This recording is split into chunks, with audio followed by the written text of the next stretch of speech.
Hey, y'all, it's Gabrielle from Buttlong Avenue Productions, and I can't wait to share my thoughts with you on episode 6 of season 16 of RuPaul's Drag Race.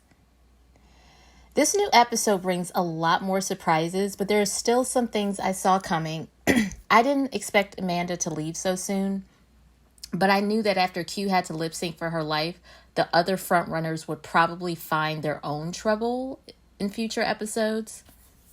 In the workroom post-elimination, Q declares that she will not be in the bottom again. The shot immediately is of Geneva and Megami. What's that telling me is that either one or both of these queens is connected to this current episode's placements. Using shots like that two-shot of Geneva and Megami, especially after a strong declarative statement like, I won't be in the bottom again, is how storytellers whisper the answers of who's on top and who's on the bottom this episode. The beginning of an episode is a great place to hint at future placements, plant the seeds for storylines that are going to develop and bloom in the last act, because the elimination is still fresh in everyone's minds. Who are you going to pick on now that Amanda's gone? After Megami asks Jane who she will bully next, we get a shot of Sapphira. My heart sank because you guys know that's my girl. And this shot of Sapphira telegraphs to the viewers that she and Plain's story will be connected in this episode. We don't know how, but honestly, I just did not get good feelings from it. And we will find out later why. Do you know who I think should maybe consider using their immunity potion today? Later, the queens put on their makeup for the runway, and Jane makes a comment suggesting that Sapphira use her immunity potion on herself because her dress isn't as beautifully constructed as her past looks.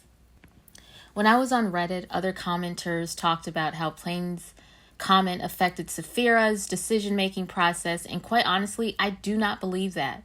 Because in that busy workroom, with all those conversations happening, did Sapphira even hear Plain's comment? After watching Sapphira in Untucked recall her decision, it felt like she was just expressing how she felt. She never actually addressed Plain's comment directly. She only said that they were cutting looks, that they were, cutting comments, but she just talked about it. That could have been about anything. There was really no context. So as a story producer, as someone that chops up footage for a living to create narratives, this definitely felt like something that was constructed for the purposes of pushing forward a story. And there's nothing wrong with that as long as there's some truth to what happened and it makes sense. As long as we're not outwardly lying on people, then we're fine. But just keep that in mind, how everything that appears on a program is not really sometimes what happened in real life.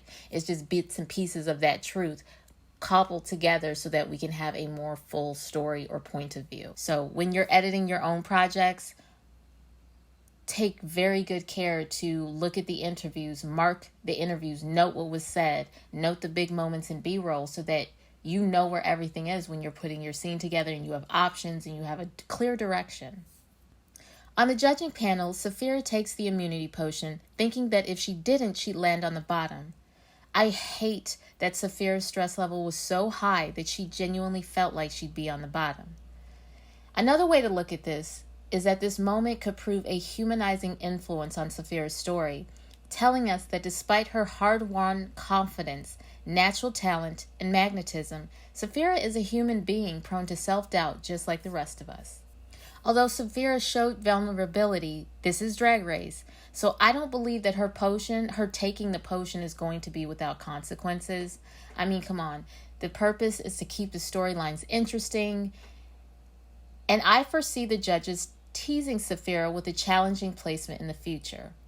My hope is that no matter where she ends up in the competition or in a specific episode, that she remains in charge of what she thinks of herself and doesn't let that competition define that for her. I know, easier said than done, but it's just my prayer to her and all of us. Geneva twice telling Jane to back off made me so happy because Plain Jane walked over to Geneva, shading her on her looks, and it came out of nowhere when all she had to do was just ask for the damn fabric. I mean, come on, girl. And Plain Jane is not a diva because anytime someone bucks up to her, She looks surprised, she looks into the camera, or she quickly backs down when confronted. Geneva, on the other hand, seems like a total sweetheart, but she is no pushover. Geneva may not have been this season's strongest competitors, but she has my vote as one of the most successful queens postseason. She is a fighter, lip-syncing in every single episode she's been casted in. She keeps it cute and lets you come for her. And she's had some pretty great TV moments, including this one.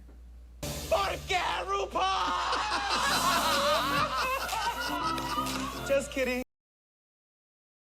Stretchy material, why did you need a zipper? We're gonna put a zipper in here. Sapphira told me how to do the zipper, and I did everything on my own. Maya telling the judges that Sapphira helped her only with her zipper was a no-no for me, especially because Sapphira literally sacrificed her immunity potion because she didn't feel confident about her own garment because she was spending so much time helping Maya.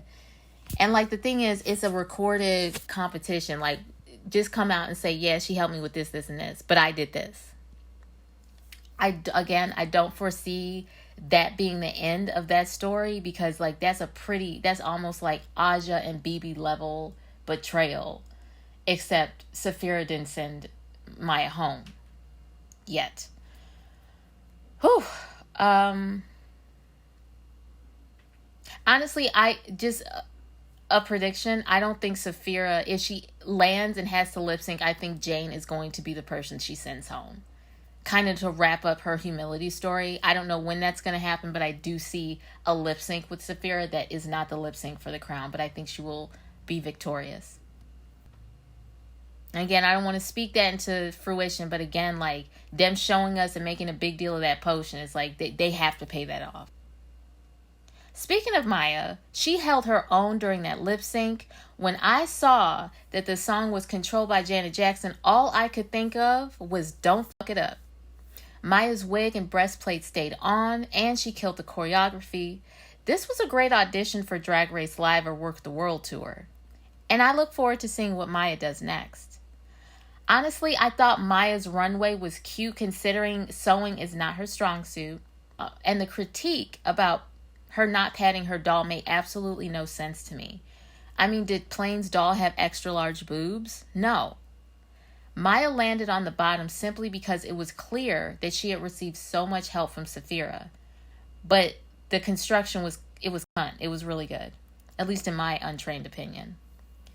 And congratulations are in order for Tsunami for winning the mini challenge. But Q finally got her maxi challenge win, so congratulations.